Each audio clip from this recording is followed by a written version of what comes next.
And so tonight we've got about an hour or 55 minutes or so left, and really we want to explore aged care. So we'll start off with Nick giving us an overview of the system and some of the challenges the system currently faces. And then we really want to give people the opportunity to share their experiences, their recent experiences with the system. So we'd like you to have the opportunity to share. So over this sort of first 15 minutes when Nick is sharing content, if you've got your own personal story that you'd like to share, use the chat function to pop notes in chat.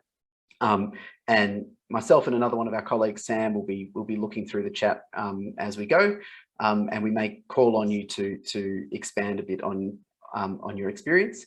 If you're not familiar with where the chat is, when you hover at the top of your screen in Zoom, you'll get a black bar that comes down, and chat is the little speech bubble. And once you click that, you'll be able to see the chat, and then you can just type your message in there, and that will go to everyone. So Ed wrote the first message, and we're away.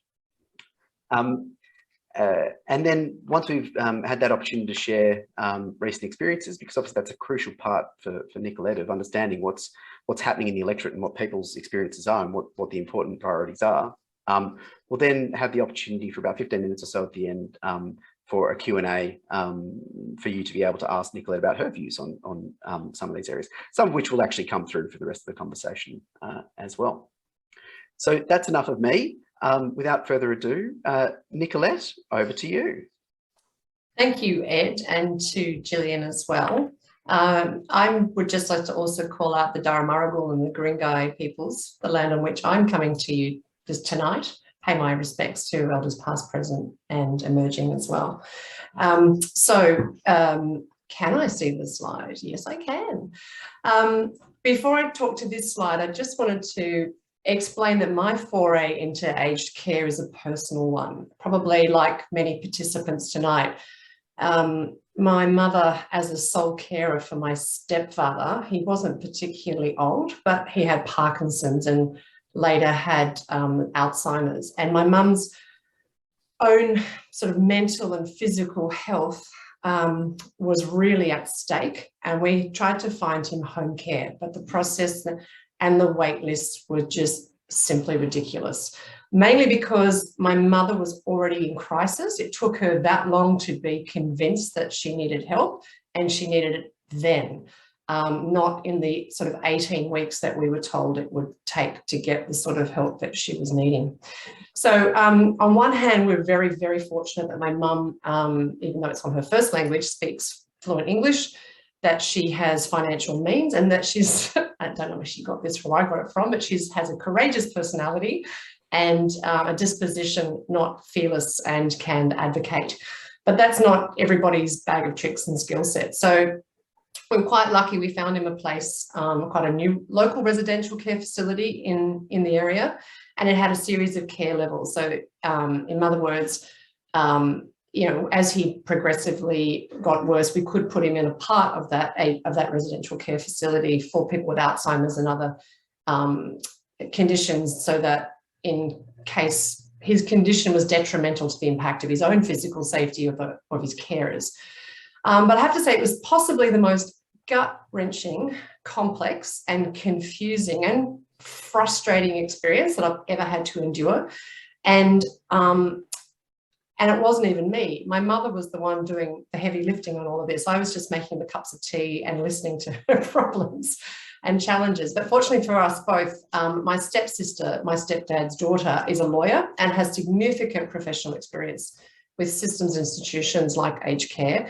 And she was able to navigate us through the steps. And she's having done this for her own mother's parents before. So the reason I'm sharing this personal experience with you is I'm trying to say that my experience in aged care is not a professional one, it's a user one. And that's important for you to know, because tonight you will not learn about my policies on aged care, but we will have a conversation to deepen our collective understanding of the issues, and particularly how and what they look like for the communities in Bradfield.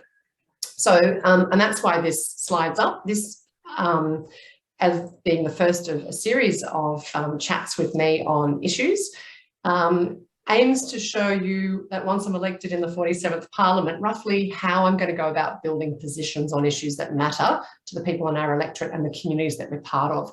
So firstly, study and prepare with input from experts, including, in the case of aged care, having a Bradfield issues group on this subject.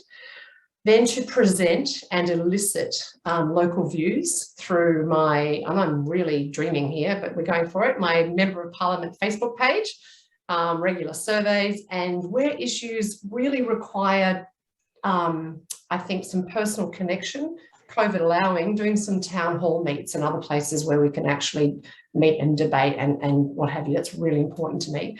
And then thirdly, to assess, debate and decide on matters in the context, of course, of national interest and common sense, which allegedly I am spades of. So there you go.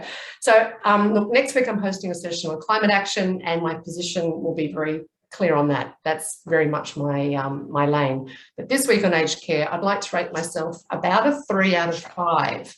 The team's done a lot of research on this, and I've heard some stories already from some of you and from others in the community, turning up to transit stations, in cafes, and so forth. But tonight, I invite you, after this short presentation, to provide your views, and particularly your opinions. So you might have thought, if only this was happening, we could improve that experience for future clients of the aged care sector. They're the types of things I'd like to hear about. Okay, so to the next slide, let's just have a look at why aged care matters to Bradfield. Thank you, Ed. We have a higher proportion of people over 75 than anywhere else in New South Wales or Australia. And we have census data from 2016.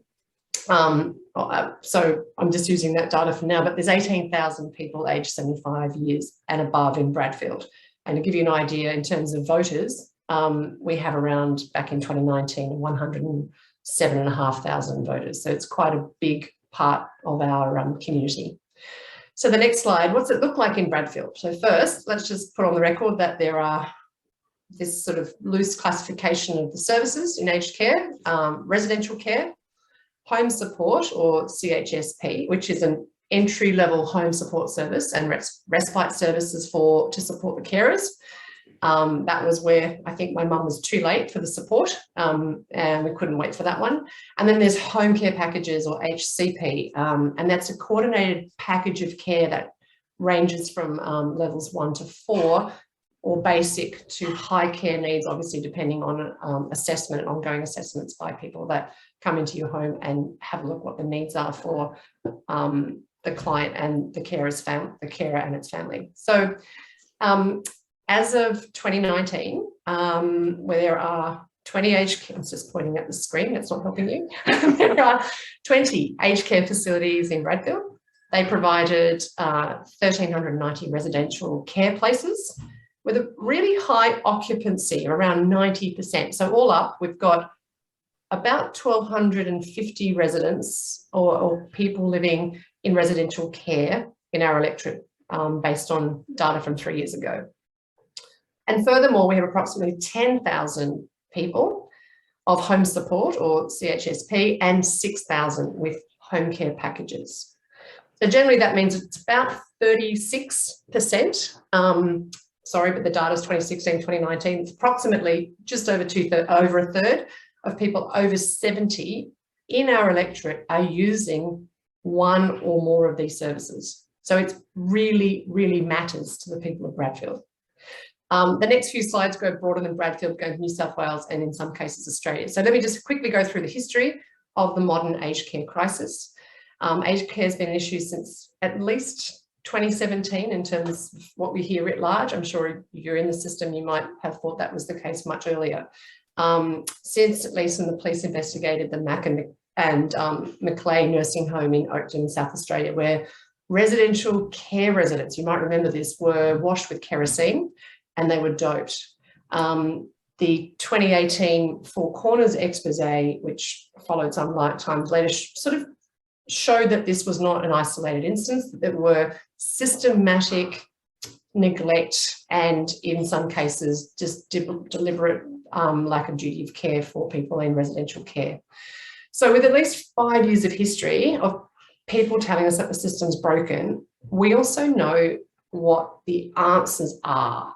Coming out of the Mac and Macleay nursing home incident, we had the Kate Carnell-Patterson review. And we also have, of course, now 12 months since it's been tabled, the Aged Care Royal Commission with recommendations that the current government has said largely that it would implement, which is wonderful. But of course, the next slide, what we didn't plan on happening is COVID. And so during this time, a year into it, the Royal Commission had special hearings into state and territory responses to COVID in respect to the aged care sector, of course, and it provided a report that frankly slammed the lack of action for COVID in aged care. The government identified, if you remember, Indigenous communities and that people in aged care should be given high priority, but they weren't. And not only that, the vaccines were super, super late to arrive. So they weren't timely and they weren't going to where they had been promised to go. Here's sorry, you don't have to read the slide, but basically the lack of COVID plan for aged care, as I've just mentioned, also was confusing and inconsistent in terms of its messaging. But the great news is there was some responsiveness, even though it wasn't very timely. In other words, almost after the crisis of COVID had waned, even though it's going up again, we have a task force into aged care deaths. The government's announced an $800 payment for aged care workers, which was $400 now, or when they announced it, and $400, fingers crossed, ahead of the election for these workers.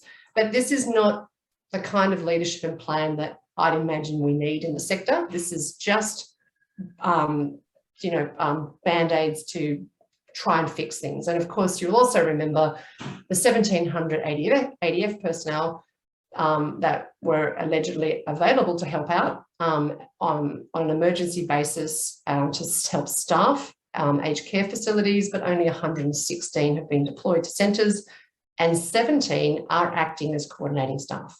So far from the 1,700 of the Australian Defence Force that was allegedly available.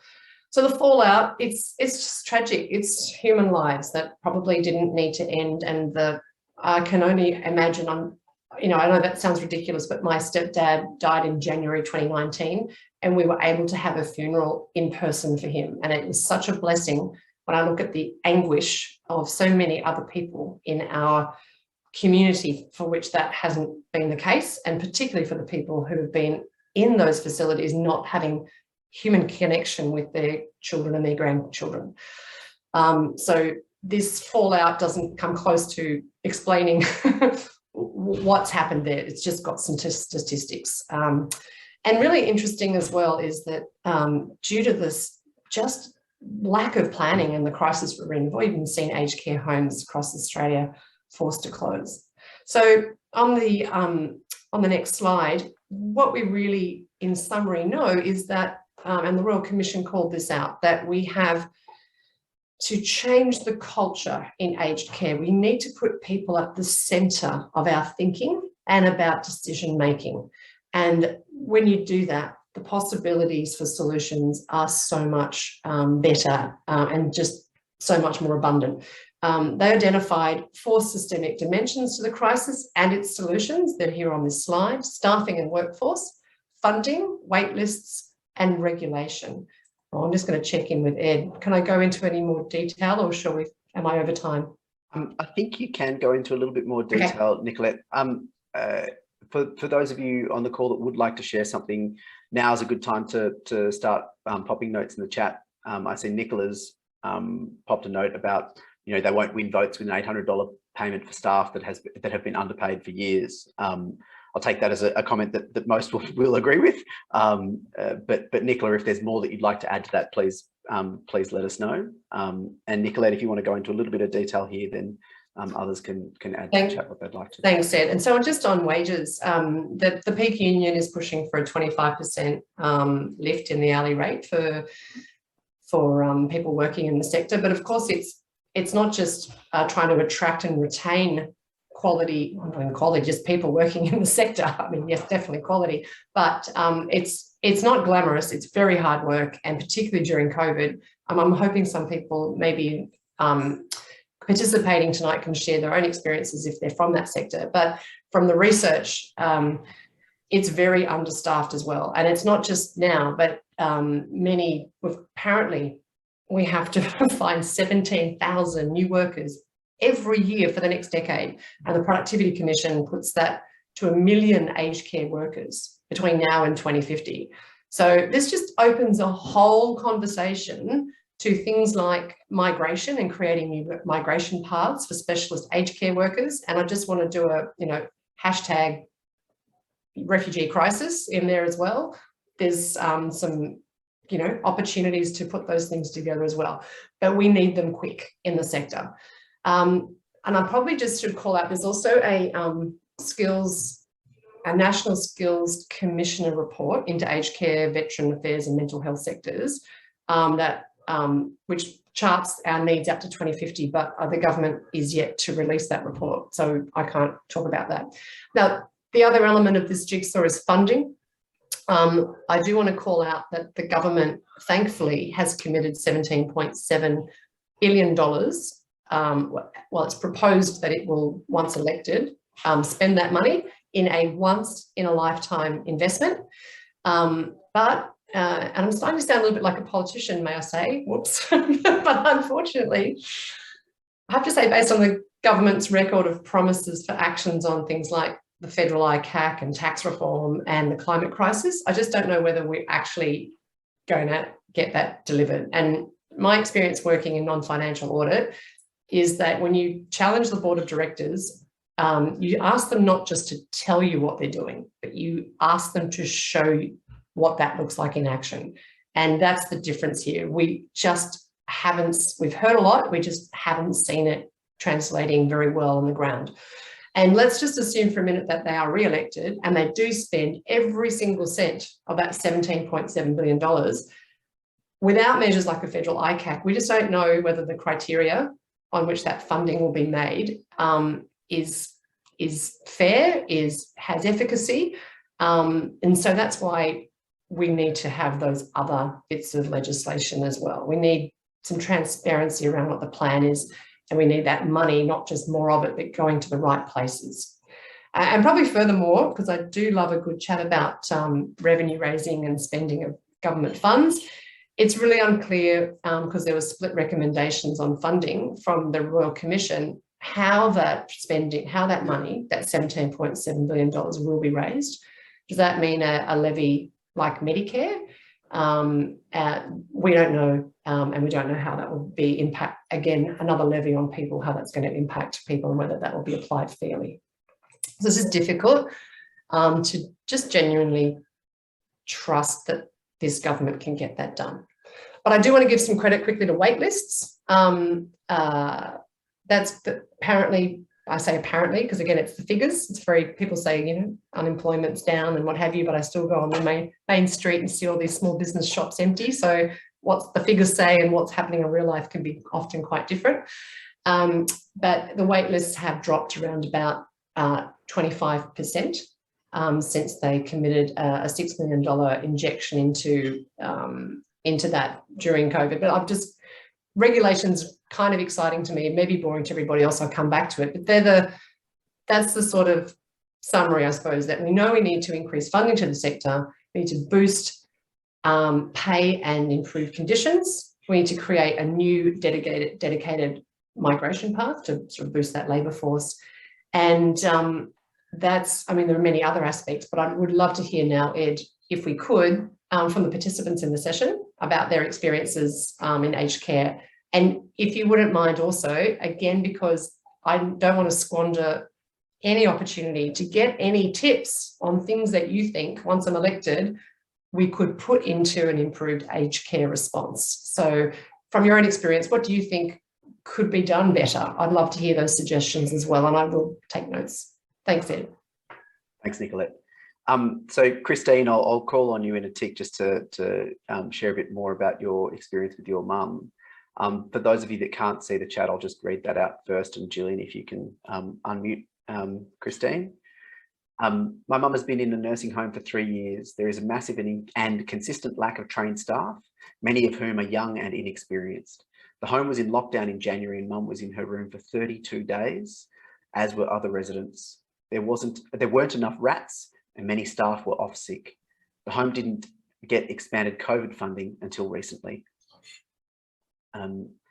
Christine, would you like to, I guess, firstly, expand on that if there's anything else you'd like to say? And secondly, what were the things that you think could be in place that would have helped make that better for you?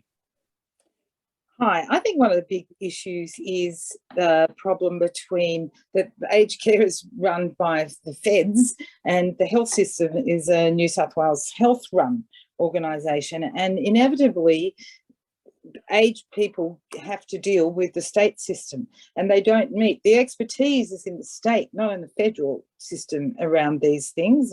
They've got the money, but I can't see any great skill that they're offering compared to what state funding has in New South Wales at least. So that would be one thing that I think would really help, is to sort out that problem. There's things like, for instance, they have audits, you know, they do have quality assessors. Mum's in Bradfield, in a nursing home in Bradfield, and as someone else has mentioned, you know, we're paying for her to be there as well. She's not on a pension or anything, and we've paid a lot of money in a bond. And I think sometimes people forget that there's a lot of, you know, it is her money, but there's a lot of relatives that are contributing financially quite a lot to their care. I hate to think what happens in poorer electorates where people can't do that. But the service that you get, you're constantly compromising with, because the staff who are lovely, who are usually, you know, they draw a lot of people from Nepal who are on 457 visas who don't have security. There's a lovely carer, very capable carer who was a registered nurse in Nepal, but it cost too much for her to get qualifications here in Australia, so she's in the nursing home. Thank God she is, because she organises everybody. Everyone else is really inexperienced and don't know what to do. But that's a problem too. You're not supporting those people who have those skills to get registered and be able to contribute back to you know, to our state when we've asked them to come over as well. And a lot of them during COVID were very concerned that they'd get COVID, and they were on casual rates because often they're working part-time on casual in different nursing homes, and were, you know, really scared that if they got it, they wouldn't get paid for 2 weeks. And they had massive problems in, as I said, in the lockdown with just not enough staff. And it was really quite distressing. Mum was on the ground floor, so I could go and see her through the window. But there were a lot of people that weren't in that situation, elderly people that were really, really isolated, and their mental health was a problem too. And so there was no backup because so many people were sick and they couldn't get anyone, and they tried really hard. I really admire, you know, the efforts that management have made. I don't think it's their fault. But I think that they just need much, much more support. Plus, I think that they need to really stop talking about it and start doing something about the bloody recommendations from the Royal Commission. Excuse French, but the government hasn't fulfilled the promises about rats, the promises about getting COVID funding to those nursing homes. They weren't getting that for ages. They only just got it, and it's COVID been on for 2 years, sorry. And they hadn't got any. So I find that very frustrating, but I don't want to hog the scene. I'm sure there's someone else, so I'll stop my rave. Christine, thank you. Nick, did you have any questions there for Christine, just to follow up? Or? No, just thank you for sharing, because it's not easy. That's some really heart-wrenching and traumatic story in there, Chris. Yeah, thank you. I wonder, are there any people from the sector who do we have, I don't know how we put hands up? So Tara Russell is on the line, who is in the sector, and she'd made one comment about pay. Gillian, I don't know if you can unmute yeah. Tara.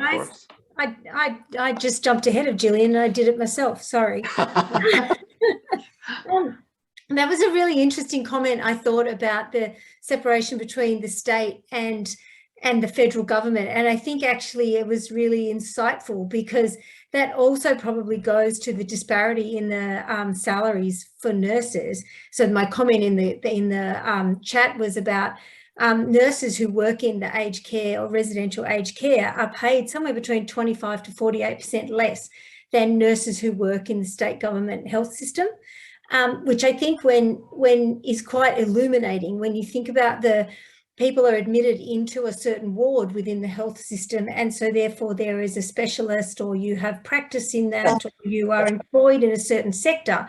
But in an aged care home, in a residential aged care environment, people are there to live, so they come with all of their complex needs. So a nurse working in that environment has to have a lot of different experiences and be able to deal with a lot of different needs. So I find the pay inequity just a really illuminating point. But the other thing I have a lot of things to say, but the Nick's experience around carers, it's important to know that your mum had that experience as a carer, because between 2015 and, well, even till like last year, carers were not actually recognised within the aged care support system as especially unpaid carers. So paid carers, yes, unpaid carers, or what we would commonly refer to as family or loved ones, were not recognised as needing any support in the aged care system at all. That's actually a big recommendation from the Aged Care Royal Commission, that's saying that, you know, often carers are elderly and they do need respite, and they actually can care for their loved one better than sometimes a professional can, and that if they're given that support to maintain their own health and well-being, that they can fulfil that role. And that's been recognised in the Royal Commission. But I think the last thing to say is that the Royal Commission does indeed give us a roadmap for the answers for what we need. And yes, I agree with the person who says that the government is busy throwing money at it, but not in any particular direction. And that I think that it's important to remember that the Royal Commission really recognised the universal right to high quality, safe and timely support and care that assists people to live active, self-determined and meaningful lives. That aged care isn't just about residential aged care or palliative care or end-of-life ageing journey. It's really about living your life independently. And I think that we should be really aspirational around the plans for our ageing journey, and that we have one shot at doing this. And it's kind of why I'm here, because I think Nicolette's a good shot. We have one shot of doing this in an innovative way that's worthy for our elderly people. Oh, I'm getting a bit emotional. Okay. Tara, thank you so much for sharing. And you've obviously got great passion for the sector and also great insight into the sector. For the benefit of those online, would you just mind sharing your role and your experience in the sector? Oh, unmute. Use the spacebar. I'm in aged care, not in technology. I will. I'll put it in the chat. Yes, great, perfect. And we might come back to Tara later if there's other interesting points that people have raised. Just a couple of things that people did pick up in the chat that I'll share, and then Nerida, I might come to you to share your story a bit more. But Nerida did actually flag that potentially there would be a role for community friends and volunteers, which I think plays to what Tara was talking about with carers, and also Nicola was pointing out that the key issue really is the carer to resident ratio. It's not what it needs to be, and that's the model, and that's what has to change hand in hand with increased funding to make it happen. What I would ask, and obviously we know we've got Tara on the call, but if there are others, with direct experience working in the sector on the call tonight, just let it be known in the chat. If you've got a view you'd like to share, we'd obviously love to hear it as well. And now, Nerida, before I go to you to share your story, I might just pull a couple of points here from your note. So Nerida's mum was in an exclusive facility. This is back in 2004 for about 4 years with dementia, and over time had lost her ability to speak. Lots of direct care that Nerida had to give, like helping with feeding, etc., and saw firsthand residents calling out for support with toileting, but were being ignored despite obvious distress. And that there clearly needs to be greater oversight of what is actually happening in these residences, so greater random checking of what's actually going on. Nerida, did you want to add to that any further?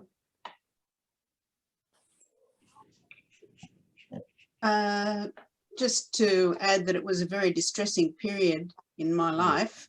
Lunchtimes during the week were not a time when a lot of family members visited the facilities, so staff would deal with things as efficiently as they possibly could without really catering to the needs of residences. And my mum just couldn't cope with eating lunch in 20-minute time frame, and so I would sit there with her for an hour and a half, and then everybody else would be gathered together, and the tables were, or the chairs were cleared up, and people were waiting, calling out for assistance with toileting and being totally ignored, the ones who could communicate, and others were just left languishing. And it was a very distressing period, and constantly Andrea was playing in the background day after day after day, and if I ever hear him again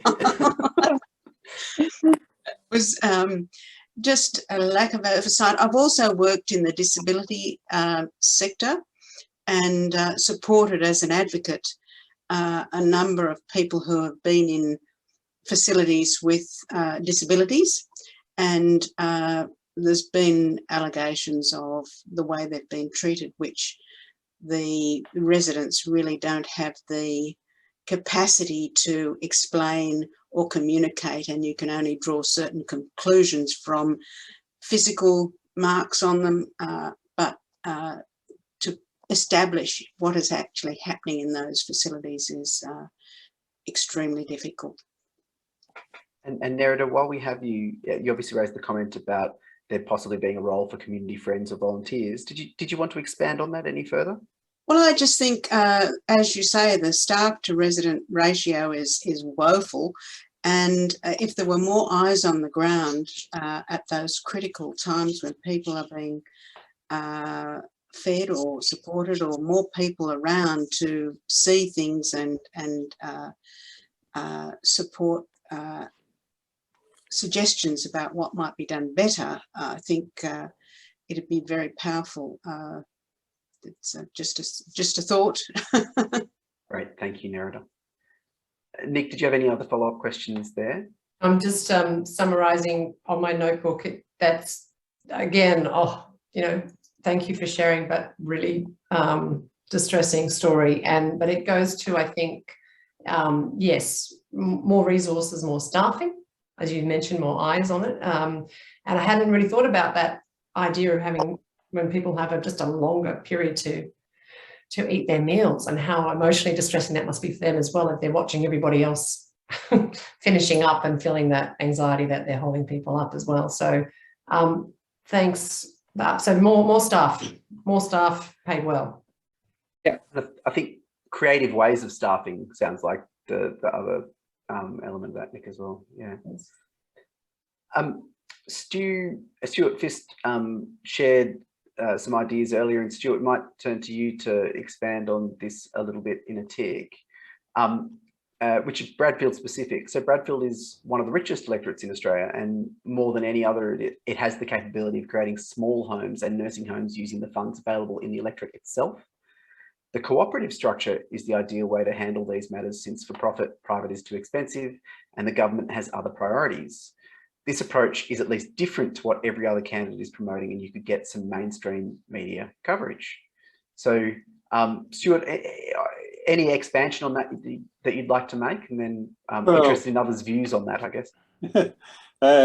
Julian will know me well from this. I think at this stage, 6 weeks from an election, you shouldn't be involved with all of these little stories, but should be planning some way of getting some media coverage which will cause people to change their vote, because you're up against Paul Fletcher, who is quite a good Liberal candidate, with 61% of the vote last time. Maybe he's down to the 55s or something now, we don't know. But your chances of winning are only there if you're on top of the preference lists of the smaller candidates, because Labor will hold, 20-25%. Fletcher will hold 55%, and you've got to try and get some of that.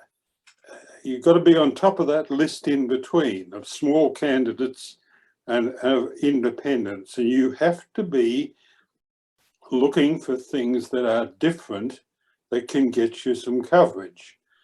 Now, I'm consulting online to a number of voices of candidates around Australia, and a lot of independents have approached me, and every one of them says that they are after ABC funding, ICAC, transparency of donations, and aged care. Okay? Everyone, without exception, are saying exactly the same thing. So you're not going to get coverage out of these things. I'm not doubting your sincerity, right? And I totally agree with everything that's being said. But this is about winning an election, not winning a local council friendship society, right? Thank you, That's Stuart. what it is. Thank you, Yes, Stuart. thanks, Stuart. I'd be happy to talk with you after this session if you want some more input to the campaign strategy. But the reason that I'm very passionate about having this discussion on aged care is because I've heard that it's an issue that's important to the people of this electorate. Now, obviously, once elected, I'll take that up tenfold, but I couldn't get between here and the election day without engaging and hearing and being on the record, frankly, that this is an important thing that I've heard matters to people. But I absolutely share your goals, your frustrations, but I'd be very happy to update you on other things that hopefully will give you some confidence that when I'm not on the Zoom tonight, I'm actually out there with the whole team doing other things, such as this, climate, we've got budget responses. There are a number of things, Stuart, but thank you genuinely and sincerely for your input. And let's talk after this session. Yeah, not tonight after this session, but please, because I want to, but later on. Okay. I'll drop my details into the chat so you can contact me. Look, I don't doubt the sincerity of everyone, and this is part of the problem. Sincere people often don't see what the real course of action must be. Thanks, Stuart. Just looking at the chat, there's a couple more comments have come through, and I'm also conscious of time. I want to give people the chance to ask questions of Nick as well. So if you didn't have a story to share, but you do have questions you'd like to ask, maybe start dropping them into the chat now as well. Christine flagged that she's actually trying to set up a volunteer program, but having troubles getting volunteers, but does think volunteers would be great. So the idea has come up, but my suggestion is, Christine, if you don't mind, you could share your details here, and people that do want to get involved could reach out to you directly. So if that's of interest, please drop them in the chat. Nicola, I might jump to you. You've dropped a few comments in the chat. Obviously, this is an area that you know reasonably well. You picked up a financial aspect, and the income and assets test needs scrutiny. And I don't think that's been picked up by others. So would you mind expanding on that one for us briefly? Well, my mother passed away in aged care in 2019. She was in aged care from 2015 for 4 years. My mother didn't have, she did not own a house. she had a private income from South Africa, where we came from a family trust. It was a good amount of money. It was better than the pension, but it wasn't like hugely more than the pension. And so when she needed to go into aged care, she honestly had a little Hyundai that was 1992. I sold it for her for $500. She had no money in the bank, no capital, no nothing, but she got this money every month. And on the basis, the income and assets test, and I'm sure it hasn't changed. And in fact, the cuts probably got bigger even than it was then. But she had to pay the daily fee, she had to pay extra fees, and she had to pay interest because on her fees, because she was assessed as having an interest in a family trust, and that was treated the same way as property.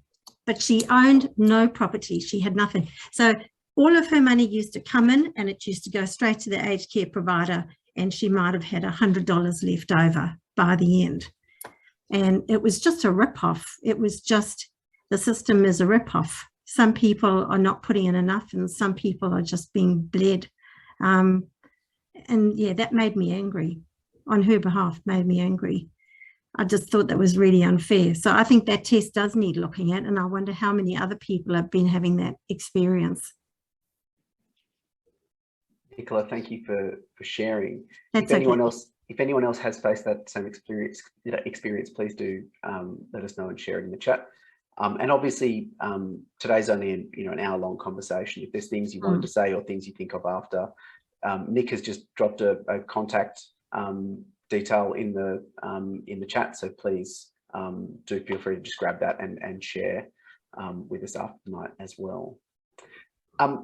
Christina, I feel like I'm calling on you a little bit, so apologies for doing this multiple times. You asked about links with the New South Wales NMA Aged Care campaign. I will confess ignorance. Would you mind just briefly expanding on what the New South Wales NMA Aged Care campaign is? Oh, you're on mute. Hang on, Christine, you're on mute. It's the New South Wales chapter of the Australian Nursing and Midwifery Federation, and they have been working trying to get some action around the Royal Commission recommendations and to fix aged care. They've been quite active. I've just listened to a couple of their Zoom meetings that they've had, and they've got some really good policies. They're nurses and midwives, so they have real insight because they work in the sector. And I just thought that might be helpful to hear about that, because lots of Labor, Green and Independent MPs and senators have joined with them. They've had rallies and had online forums, etc. Excellent. Thanks, Christine. That's okay. Louise has just flagged for us that Paul Fletcher has exactly the same voting record as George Christensen, and that should form part of the campaign strategy. We haven't specifically... Sorry, really quickly, I actually think it might be different on same-sex marriage. I think there was 1 point difference in the last period of time. Whoa. I think we haven't specifically used George Christensen, but there's certainly been references to other colourful characters that his voting record is the same as. Yeah. And Sam's actually posed a question to the group. Can anyone speak to the business models behind the privately owned aged care centres, i.e. are the profits higher than in other sectors? Yeah. I wondered, I don't know, Tara, you want to go have a contribution on that? I can't see you. I certainly, yes. I'm here. I don't know enough to say. I don't know enough to say. I'm happy to do some research, but I do know that it's either privately funded, sort of privately held homes or models like that, and then there are the and then there's the publicly funded ones. And there's a substantial difference sort of in quality of care. But no, sorry, I can't go there. Sorry. I wouldn't, I'd be really interested. I do have a strong background in business, but there are certain sectors where I'm not sure we need to have quite the profit motive that we have. And I think aged care sector is probably one of those. And so many of the aged care service providers have come out of the church system. And in fact, one of the largest providers is, I think, the Uniting Church, if I can remember that accurately, which always doesn't have a, you know, profit for profit motive. It has a, you know, services to people kind of vibe to it, if I can be so technical. But certainly when I was at the doing the Australian Sustainable Finance Initiative, we were looking at the big hairy questions around whether it makes sense to one of the people tonight suggested to remutualise aged care. Hey, I'm open, maybe term 2, not term 1, everybody. Definitely interested looking at, let's get the money going to where it's needed rather than possibly to shareholders. Excellent. We've got a touch under 10 minutes left. Nicola has strongly supported that. There was 100% thrown in the chat, Nick. So that policy's got one supporter at least. I might have just completely ostracised 99% of voters. I said, entertain the idea. Let's look at it. There are. I think it's good. Go for it. Now, Marianne, I have just flicked us to the next thing. I've noted there's been no questions coming through in the chat. We do have a couple other stories to share, but please, if you do have questions, do drop them in. Even if you just drop in, I'd like to ask a question, we can then throw to you. But Marianne, I think you raised something earlier that I'm just trying to scroll back through the chat and can't see it anymore. Gillian, can you unmute Marianne and she can share her experience?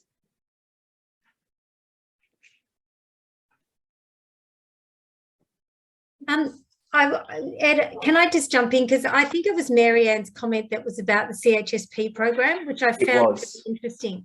Yeah, so I think, I mean, when she's around, when she unmutes, I'll be quiet. I promise. I think what she was saying was that it's really hard to access services in the CHSP program, which is a terrible shame because the CHSP program is bulk funded by the government. It's your early entry program. So the general concept is that that's where your volunteers work. It's your Meals on Wheels. It's your community transport. It's that sort of real grassroots in place community service model. The government bulk funds services like that to deliver as many services as they can humanly possibly deliver for that amount of money. So it's a really traditional funding model. But when you're facing, so the same funding has been going out of the government into that sector for 10 years, 15 years, it doesn't change. And so it doesn't matter if your community profile changes, if your community becomes more of an aging community, or if it becomes more economically or socially, it's very late, more diverse, more ethnically diverse. It doesn't matter what happens to your community, the government give you the same amount of money. So if you are in a community that's aging, you're getting more clients or potential clients, it becomes really hard to continue to deliver those services. So in a funding model where the government, it's a real set and forget kind of approach. I mean, it's been really, really good for providers. It means that you're flexible and responsive mostly, but it also means when the community changes, you can't always change with it. So, and that's really sad for me to hear that her family member can't get into CHSP services. Tara, that's a really interesting point that you raised there. I mean, there's many things that we, you know, anchor to CPI or some variation of a cost index, but this needs to be anchored potentially to a census, you know, an outcome like what's the portion of your population or number of residents that are above a certain age, and what does that look like from there? That's a really interesting one. Thank you for sharing. Marianne, I don't know if you had any other things that you wanted to just flag there from after Tara's comment. Having said, go for it, Tara, in the chat. I'm going to take that as a no from Miriam. Just very quickly, I think Nicolette's idea that we,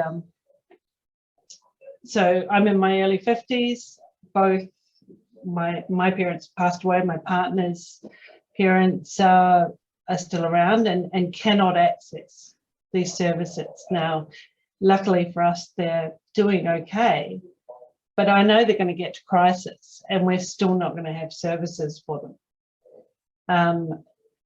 Now, my background is in aged care, so if anyone can try and get these services, it should be me. And it was so depressing after getting my parents-in-law to the point where they were going to accept help, that and go through my aged care stuff, that we could not actually access that help. And they're not wealthy people. They've been a bit lucky in terms of actually having their own home. But apart from that, they're not rolling around in dollars and investments, and we're stuck now.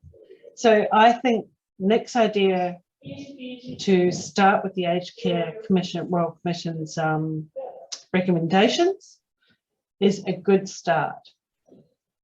But really where we started to go down the wrong track was when we privatised aged care. And that's coming from someone that worked from a non-profit aged care provider, who I could honestly say had 100% focus on our clients and the stories that we were hearing from people in the for-profit system who came to us. And, you know, I was embarrassed because I was a scheduler. I had to get people to people that desperately needed them, and asking them to twist themselves 5 times to Sunday for $21 an hour for something I would not in my wildest dreams put my hand up to do. And this is a sector of people that are dedicated to what they're doing, because there's no other reason they would do it. They could get more at McDonald's. That's it. Oh, strong. Thank you, Marianne. Team, is there anything else that people would like to share? We've got a couple of minutes left. Christine has flagged it's such a hard job, and that's definitely come through loud and clear. And Nicola's just thanking Marianne for sharing. So I might just quickly wrap us up then, team. Thank you everyone for sharing so openly your stories, and also some neat ideas that we can take away pre or post election, but certainly ideas that can be taken away. Just in terms of what's happening next from a campaign perspective. So first things first, vote 1 Nicolette. If you keep voting the same way, things aren't going to change. And also spread the word. So obviously this has been a very open discussion tonight. And if you know people in aged care, or you have family or with family in aged care, and you think Nick is a better rep, then don't forget to tell them about Nick. Awareness is one of the key things for the campaign. Also, feel free to help fund the campaign. You know, it's a grassroots movement, but it still does cost some money to make the thing happen. As you can see, they were targeting 1,000 donations of $100 in March. And as Nick briefly mentioned at the start of the session, choose climate action. So on Monday next week, we've got a session on climate action similar to this, although as that's kind of Nick's absolute wheelhouse. Rather than being a user of the system, she's well and truly entrenched in the system. There'll be more sort of clear direction and path and answers in that one. And we've got Tim Buckley coming to join us as well. Nick, is that right? Yes. Yeah, that's right. Yep. Yes. Great. Also resident of Pymble, and that's just one of the most fantastic things that I've discovered since I've taken on this role, is just what an amazing electorate full of experienced, qualified, influential and impact, just very generous people. It's fantastic. Tim's one of those, and you know, thank you, Tara, also for sharing a lot more knowledge about aged care than I could have ever done tonight. Just turning up and being part of that. And thank you also, Stuart, for your input on some ideas about strengthening the campaign as well, and to everybody else who's come along, and particularly those who have tried to, not tried, but also brought their hearts to share their own personal experiences in the aged care sector. Thank you very much. Excellent. Thanks, everybody. See you again soon. See you on the next one.